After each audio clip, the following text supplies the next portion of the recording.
নমস্কার বন্ধুরা, আশা করি সবাই খুব ভালো আছো। শুভমিতা ব্লগে সবাইকে স্বাগত জানাই। আজকে তোমাদের সাথে শেয়ার করব একদমই নতুন ধরনের পেঁয়াজ রসুন আদা ছাড়া পুঁই শাক, কচু, মুসুরির ডাল আর বিভিন্ন ধরনের সবজি দিয়ে এক অপূর্ব রেসিপি। এই রেসিপিটার স্বাদ কিন্তু ভীষণ ভালো হয় আর গন্ধটাও ভীষণ সুন্দর আসে। তবে বন্ধুরা, এই রেসিপিটা বাড়ির ছোট্ট থেকে বড় সবাই কিন্তু ভীষণ পছন্দ করবে। বাড়িতে অবশ্যই একবার হলেও এই রেসিপিটা বানিয়ে আমায় কমেন্ট করে জানাতে ভুলো না কিন্তু রেসিপিটা তোমাদের কেমন লাগলো। গরম ভাতের সাথে এই সবজি থাকলেই এক থালা ভাত খাওয়া হয়ে যাবে, এতটাই ভালো লাগে খেতে। তাহলে চলো বন্ধুরা, রেসিপিটা দেখে নেওয়া যাক।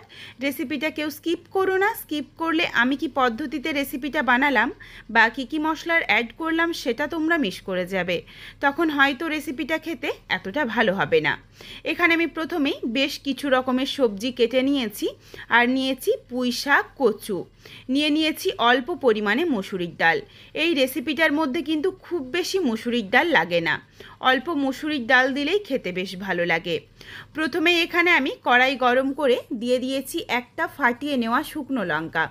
এখানে তোমরা যেমন ঝাল খাবে সেই বুঝে লঙ্কাটা দিয়ে নিও, তবে রেসিপিটার মধ্যে কাঁচা লঙ্কারও ব্যবহার হবে।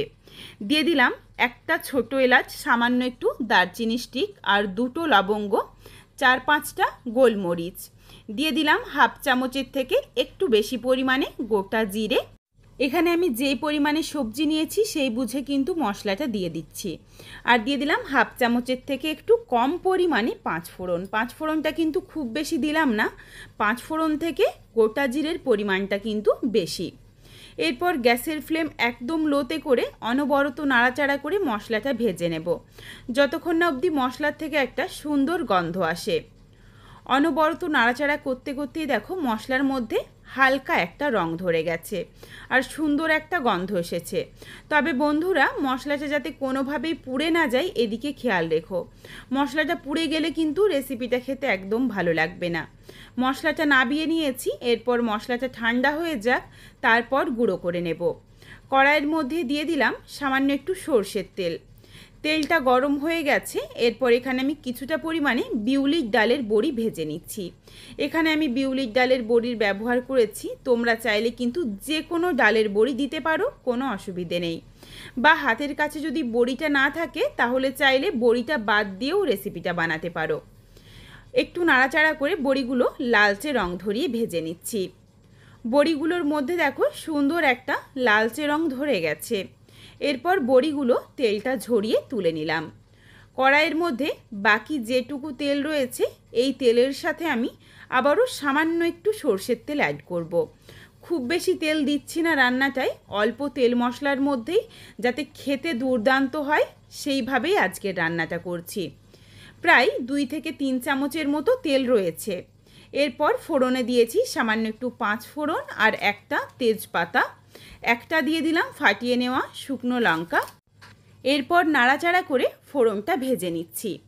ফোড়ন থেকে একটা যতক্ষণ না অবধি সুন্দর মিষ্টি সুগন্ধ আসে। ফোড়নটা ভাজা হয়ে গেছে, এরপর এখানে আমি যেই সবজিগুলো কেটে নিয়েছিলাম সমস্ত সবজিগুলো একসাথে দিয়ে দিলাম। এখানে আমি বাড়িতে যা যা সবজি ছিল সেই সবজি দিয়েই বানাচ্ছি। তোমরা চাইলে কিন্তু এর সাথে ঝিঙে বা তোমাদের পছন্দ মতো যে কোনো সবজির ব্যবহার করতে পারো, কোনো অসুবিধে নেই। এখানে আমি দিয়েছি কচু, আলু, পটল, কুঁদরি, বেগুন, এগুলোই দিয়েছি। কচুটাও দিয়ে দিলাম এর সাথে, আর কচুগুলো একটু বড় করে টুকরো করেছি, নইলে কিন্তু কচুটা একদম গলে যাবে। এই কচুগুলো সহজেই সেদ্ধ হয়ে যায়। এরপর এখন কিন্তু লবণ দিইনি, লবণ ছাড়াই গ্যাসের ফ্লেম হাইতে করে অনবরত নাড়াচাড়া করে সবজিগুলো ভেজে নেব। প্রথমেই যদি লবণ দিয়ে দিই তখন কিন্তু সবজি থেকে জল ছাড়বে আর সবজিগুলো ভালোভাবে ভাজা হবে না। বেশ দেখো লাল লাল করে সবজিগুলো ভাজা হয়ে গেছে, জল কিন্তু একটুখানিও ছাড়েনি। এরপর এখানে দিয়ে দিচ্ছি কুচি করে নেওয়া মাঝারি সাইজের একটা টমেটো, পরিমাণ অনুযায়ী হলুদের গুঁড়ো আর দিয়ে দিচ্ছি স্বাদ অনুযায়ী লবণ। এরপর লবণটা দিলে কি হবে, অল্প অল্প করে সবজি থেকেও জল ছাড়বে, টমেটোটাও কিন্তু সুন্দরভাবে নরম হয়ে যাবে। এরই সাথে দিয়ে দিলাম প্রায় 2 থেকে আড়াই চামচ পরিমাণে ধুয়ে পরিষ্কার করে রাখা মসুরির ডাল, আর দিয়ে দিলাম কেটে ধুয়ে জল ঝরিয়ে রাখা পুঁই শাক আর পুঁই ডাঁটা। পুঁই ডাঁটাগুলো দেখো প্রত্যেকটাই কিন্তু আমি একটু 2 ভাগ করে চিড়ে নিয়েছি, যাতে ভালোভাবে ভেতর অবধি মশলাগুলো ঢুকে আর খেতে বেশ ভালো লাগে। এরপর ভালোভাবে একবার মিশিয়ে নিলাম। এরপর কিন্তু লবণটা দেওয়ার জন্য বেশ অনেকটা পরিমাণে জল ছাড়বে। এই সবজির যেটুকু জল ছাড়বে আর পুঁই শাকের এই জলের মধ্যেই কিন্তু বেশ অনেকটা সেদ্ধ হয়ে যাবে সবজিগুলো। তবে এই সবজির জলটা ভালোভাবে শুকিয়ে নেওয়াটা ভীষণ জরুরি, নইলে সবজির মধ্যে একটা কাঁচা গন্ধ থেকে যাবে, সেই ক্ষেত্রে কিন্তু রেসিপিটা খেতে ভালো লাগবে না। গ্যাসের ফ্লেম লোতে করে বেশ কিছুক্ষণ নাড়াচাড়া করে দেখো সবজিটা ভালোভাবে ভেজে নিয়েছি, জলটা কিন্তু একদম শুকিয়ে গেছে। সবজির জলটা শুকিয়ে গেছে আর এইদিকে দেখো দুটো সবজি তোমাদের চেপে দেখিয়ে দিলাম বেশ অনেকটা সেদ্ধ হয়ে গেছে। এরপর এখানে দিয়ে দিলাম ভেজে গুঁড়ো করে রাখা মশলার অর্ধেকটা মশলা দিয়ে নাড়াচাড়া করে মিশিয়েই অল্প একটু জল দিয়ে দিয়েছি। তার কারণ এই রেসিপিটা আমি খুব বেশি শুকনো করব না, একটু মাখো মাখো রাখবো যাতে ভাতে মেখে খাওয়া যায়। কারণ এই রেসিপিটা বিশ্বাস করো বন্ধুরা, ভাতে মেখে খেতে কিন্তু দারুণ লাগে, ভীষণ সুন্দর একটা গন্ধ আসে আর তেমনই এর স্বাদ।